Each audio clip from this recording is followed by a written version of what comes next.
Cool. David? How much does time limits matter for the content of your podcast? Like Civil War 7 comes out, you don't talk about it, you lose viewers. If you do talk about it, you gain viewers. How does that work out? So I think talking about staying relevant and current with the stuff that's just come out, and how important is it to be timely with your content? It's not. For me, not at all. I review stuff that's 30 years old.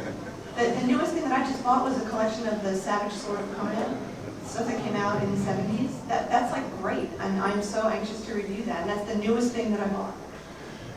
Yes and no. I mean, there are people who tune in every week because they want to hear you talk about what's happening right now. And it would be a disservice to them to not talk about the stuff that's happening right now.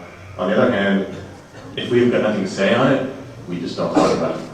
Around forever. Yeah, the thing is, the most important is it all starts with do we have something to say about this book? And we go back and forth between the three of us for a week after the comics, well, not a week, it feels like a week. 3 days into the comics and the show, when we record on Friday or Saturday, arguing over what we're going to talk about. And it really comes down to, is there something interesting to say here? Sometimes the best discussion comes out of a book that 1,000 people are buying. I mean, great examples like World War Hulk, which is a huge big event that a lot of people time, a lot of people come back. We talked about it maybe once or twice, and it was both like, yeah, I'm not really into this, move on. We had absolutely no need to talk about One More Day when it happened. We didn't want to talk about it. It was everyone else was talking about it. But I think this goes back to community and talking about the forums and whatnot. We're always there, all of us except for these two. But if you want to know what I thought about One More Day, start a thread on it on our forum or the CGS forum, the Fanboy.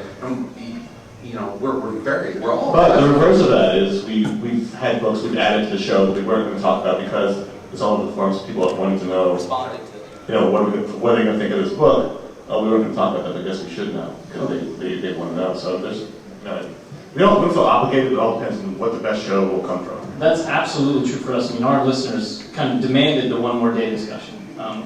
And so Peter put it together, and he got Tom Brevoort, and he got Jim Salicrup.